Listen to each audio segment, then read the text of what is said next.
Olá, meus alunos, tudo bem com vocês? Espero que todos estejam bem, que todos estejam se cuidando, tá?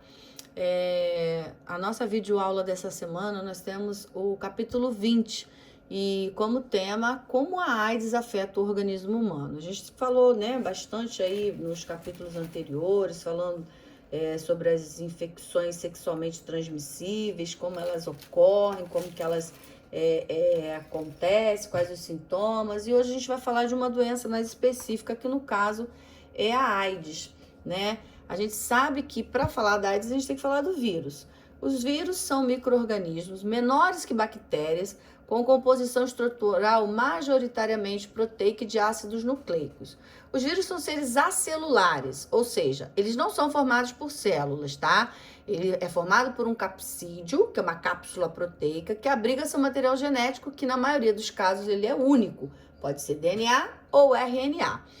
São parasitas intracelulares obrigatórios. A relação é benéfica para o vírus e maléfica para a bactéria. Ou seja, gente, o vírus ele é considerado pelos pesquisadores, pelos cientistas, como algo no limiar da vida. Ou seja, fora de uma célula ele é como um cristal. Ele não tem vida, ele não tem metabolismo, ele não faz nada.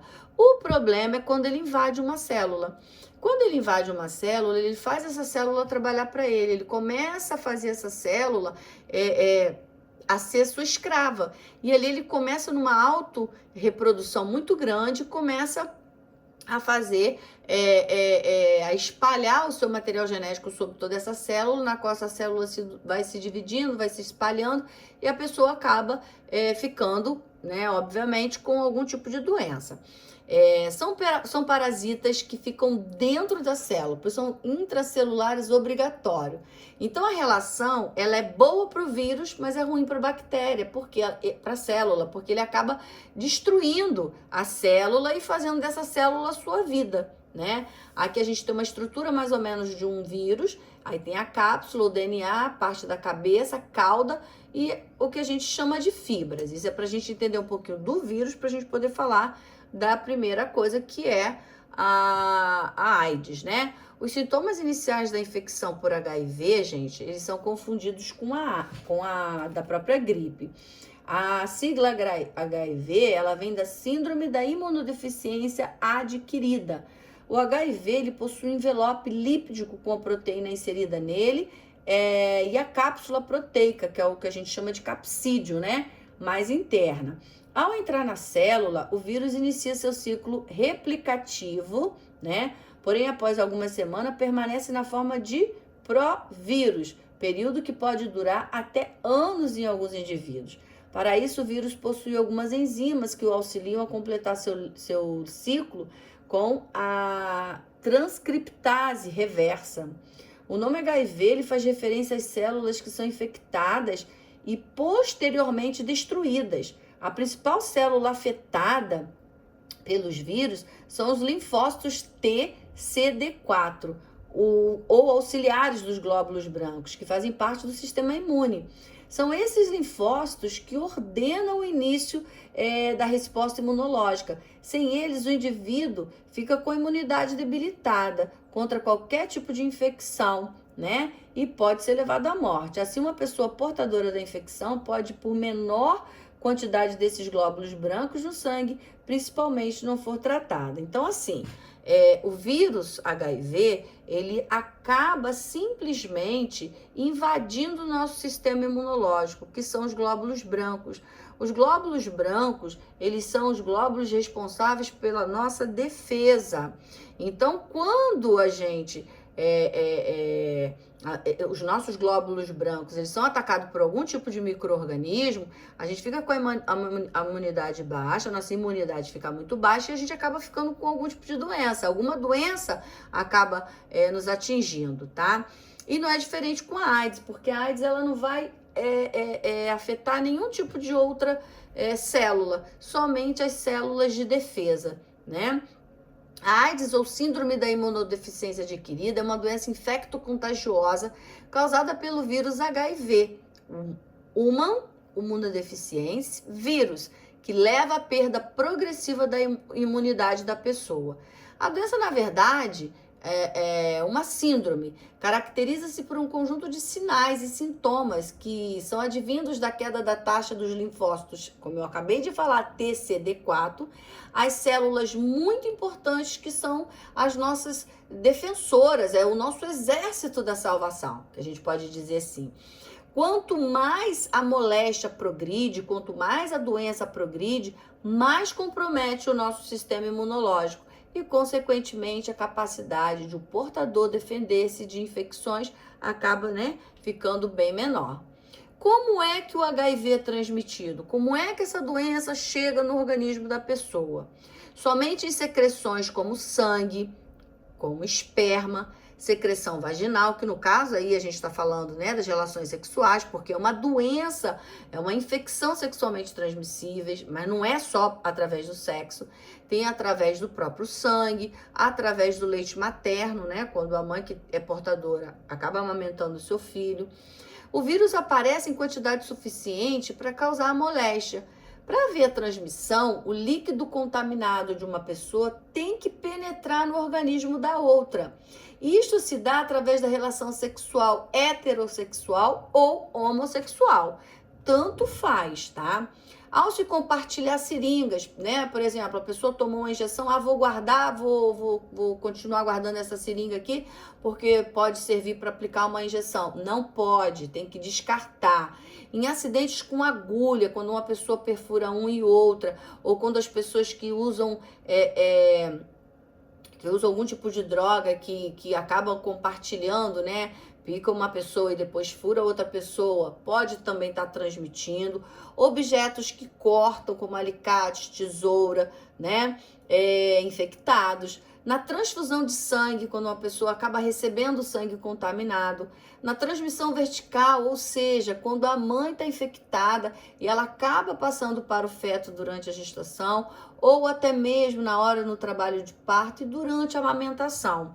Tá? Então a gente precisa entender quais são as formas de transmissão para não falar bobagens, tá? Porque tem muita gente que acha que se pega o HIV secando na mesma toalha, abraçando, beijando, apertando a mão, tá? O HIV não é transmitido por essas formas. A gente não precisa ter nenhum tipo de preconceito, a gente não precisa se afastar, a gente precisa ter cuidado. A gente não pode ter contato com o sangue, relações sexuais sem proteção, sem o uso devido da camisinha, E ter o cuidado de compartilhar objetos, E não compartilhar, principalmente seringa, objetos que possam cortar ou que possam perfurar, tá? Essa é uma forma de transmissão. Uma pessoa com HIV, ela tem determinados sintomas. Então, para evitar a transmissão da AIDS, recomenda-se o uso principalmente do preservativo durante relações sexuais, Que é a maior forma de se transmitir o HIV. A utilização de seringas e agulhas descartáveis e o uso de luvas para manipular feridas, principalmente em hospitais, e líquidos corporais, bem como testar previamente o sangue, foi o que a gente falou na transfusão do sangue, e hemoderivados para transfusões. Além disso, as mães infectadas pelo vírus, o HIV positivo, ela deve usar antirretrovirais durante a gestação para prevenir a transmissão vertical para o seu bebê e, lógico, evitar amamentar. Agora, quais são os sintomas? Como a gente falou, os sintomas do HIV ele é muito parecido com uma gripe. Então, garganta arranhada, uma tosse muito seca, dor nos músculos, dor nas junções, dor de cabeça muito forte, começa a surgir bolinhas vermelhas ou feridas na pele, diarreia muito forte, muito intensa, náusea, vômito, espessamento das suas unhas. Então, são alguns sintomas que às vezes as pessoas acham que estão com gripe, está com resfriado e está, infelizmente, gente, nós temos uma quantidade muito grande de pessoas infectadas que nem sabe que tem o HIV, porque às vezes não recorrem, a periodicamente fazer um exame de sangue, fazer exames e acaba tendo aí a doença e não sabe. Após a infecção, uma pessoa pode demorar anos para manifestar os sintomas, sabia? Às vezes a pessoa tem a doença e, como eu tô falando, não se cuida, não vai ao médico, ela pode não saber que está doente. podem ser diferentes dependendo do organismo. Os sintomas, né? Dessa forma, sob o risco de infecção, deve-se sempre procurar um médico para saber o que está acontecendo e ter o acompanhamento, né? Para o paciente saber se está ou não infectado com HIV positivo ou soro positivo, é necessário fazer exames mais de uma vez, né? Isso confirmará a veracidade do resultado, descartando ou não a hipótese de ser falso negativo, ou seja, indicar um resultado negativo para uma pessoa já contaminada pelo HIV, ou falso positivo, isto é, indicar que o resultado, a pessoa está contaminada e, na verdade, ela não está. Então, é preciso repetir o exame para a pessoa ter certeza daquilo, né? Existe um período entre a infecção do HIV até a primeira detecção do anticorpos produzido pelo organismo contra o vírus, em que os mesmos ainda não podem ser detectados por testes. Esse período, gente, ele é chamado de janela imunológica, no qual o resultado falso negativo possa ocorrer. Devemos lembrar que uma pessoa pode transmitir, né, o vírus aí desculpa, gente, no qual o resultado falso negativo, né? Devemos lembrar que uma pessoa pode transmitir o vírus mesmo nesse período, de uma pessoa para outra. Quando a pessoa encontra-se num sistema que a gente chama de assintomático, ou seja, ele não tem os sintomas, mas ele está contaminado, ok? Bom, o risco de transmissão é elevado, pois sem saber que possui infecção, ela provavelmente, né, pode estar passando para outras pessoas sem simplesmente saber que ela mesma está contaminada, tá bom? Bom, gente, a prevenção, o que a gente precisa fazer para prevenir? O que a gente precisa fazer para que as pessoas evitem, né, ter o HIV? A transmissão do HIV por consequência, né, da AIDS, acontece da seguinte forma: sexo vaginal sem camisinha, sexo anal sem camisinha, sexo oral sem camisinha, né? Essa questão do sexo oral sem camisinha ainda está em estudo, vamos dizer assim, porque alguns especialistas dizem que há contaminação, outros não, mas por via da dúvida, evitar. Uso de seringa por mais de uma pessoa, não pode. Você, quando vai a um posto de saúde, quando você vai a um médico, você tem que estar de olho, né? Se ele vai tirar lá, se a enfermeira vai tirar aquela seringa descartável direitinho para que você possa estar usando o material descartável. A transfusão do sangue sem ter uma prévia, sem ele ter sido testado. De mãe infectada para seu filho durante a gravidez, ou no parto ou na amamentação, e instrumentos que podem perfurar ou cortam, né, que não foram esterilizados. Então, ao ir a um dentista, ao ir a manicure, todos esses materiais que cortam, que perfuram, eles precisam ser esterilizados, tá? Porque senão a gente sabe que é um problema muito sério e pode transmitir, tá bom? Pra gente finalizar, a gente sabe da questão da vacina, né? Da AIDS, a maior dificuldade para ainda está sendo encontrada pelos pesquisadores para produzir uma vacina anti-HIV era a alta taxa de mudança apresentada pelo vírus. As mutações provocam alterações no vírus, ou seja, ele vai mudando, né? E aí dificulta produzir um medicamento que possa combatê-lo, né?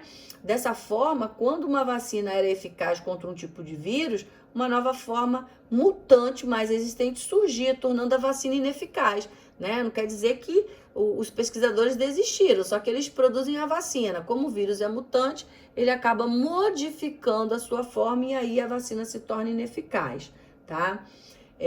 Entretanto, uma indústria farmacêutica, junto ao Instituto de Saúde americano, se propôs a pesquisar e desenvolver uma vacina capaz de imunizar o organismo humano do vírus HIV. Após décadas, gente, de trabalho, a vacina ficou pronta e será aplicada em 3.800 voluntários espalhados por 8 países, inclusive aqui no nosso Brasil. A vacina será oferecida em 4 doses, com o objetivo de que o organismo produza anticorpos contra o HIV. Os próximos passos serão dados em 2023, quando a espera que os números definitivos dos resultados venham a público e, se resultados forem positivos, o imunizante será aprovado, tá? Então, vamos torcer para que essa vacina seja muito eficaz e aí a gente fique livre dessa situação aí, tá bom?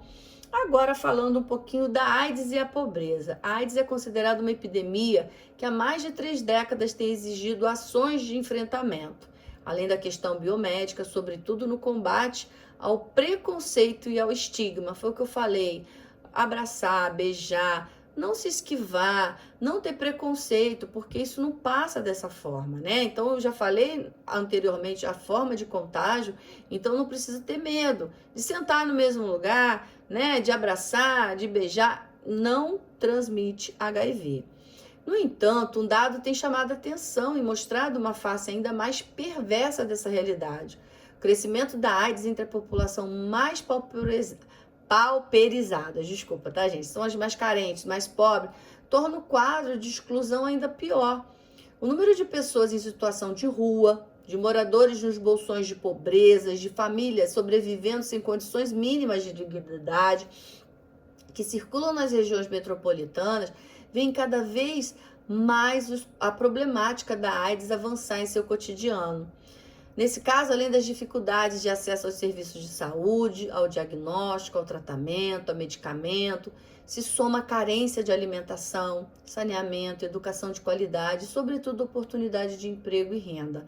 Então, assim, acaba atingindo, né, a população que realmente são, né, no caso, que vive no limiar aí da pobreza, moradores de rua, até porque não tem condições, né, nenhuma de higiene, não tem condições nenhuma de entender que precisa do preservativo, porque o preservativo ele é dado, gente, ele é gratuito nos postos de saúde, né? Só que as pessoas às vezes não têm o conhecimento, não têm a instrução, né? E acabam se relacionando e disseminando. Então, na questão da pobreza, a AIDS ela acaba se dissipando mais, né? Nesses lugares, né? Mas, sobretudo, existem pessoas que já estão contaminadas há muito tempo e vivem uma vida praticamente saudável, vamos dizer assim, normal, né? Porque se cuida, tem um coquetel no qual ajuda no fortalecimento do organismo, fazendo com que a pessoa possa viver com qualidade de vida. Existem pessoas que estão aí 20, 30 anos com portadora do HIV, se cuidando muito bem, e outras pessoas que já morreram, mesmo não tendo HIV, mas porque tem um tipo de vida que às vezes bebe, fuma, enfim, tem outros tipos de doença. E só para finalizar, para lembrar que a pessoa ela não morre de AIDS, ela morre de uma doença oportunista. Por quê? O vírus ele ataca o sistema imunológico da pessoa, né? E aí quando ela pega uma gripe, uma pneumonia, uma tuberculose, que a gente chama de doença oportunista, ela vai justamente atacar o sistema da pessoa, já está fraco, porque o sistema imunológico já está afetado por conta do HIV e ela acaba morrendo por não ter essa defesa, tá? Mas a pessoa tem como viver sim, fazendo tratamento, tendo uma boa alimentação, tomando a medicação, que é um coquetel de medicamentos, né? Evitando perder noites de sono, tendo hábitos de vida saudável. E aí ela pode viver por muitos e muitos anos, tá bom? E lembrando mais uma vez a questão do preconceito. Não devemos ter preconceito em relação às pessoas que são portadoras do HIV. Então, eu vou deixar aqui, né, um slide, um mapa, que inclusive também tem no livro de vocês, pessoas vivendo com HIV. Então, vocês vão ter aqui, mais ou menos, aqui o parecer, né, dos lugares e a quantidade, mais ou menos, de pessoas contaminadas. Tá bom, meus amores? Espero que vocês tenham entendido. Peço que vocês leiam o capítulo 20, sublinhem, tá? Façam as atividades para que no dia da nossa videoconferência todos estejam cientes do que a gente está falando, do que foi feito, para ninguém ficar perdido, tá bom? Um grande beijo, fiquem com Deus e uma excelente semana.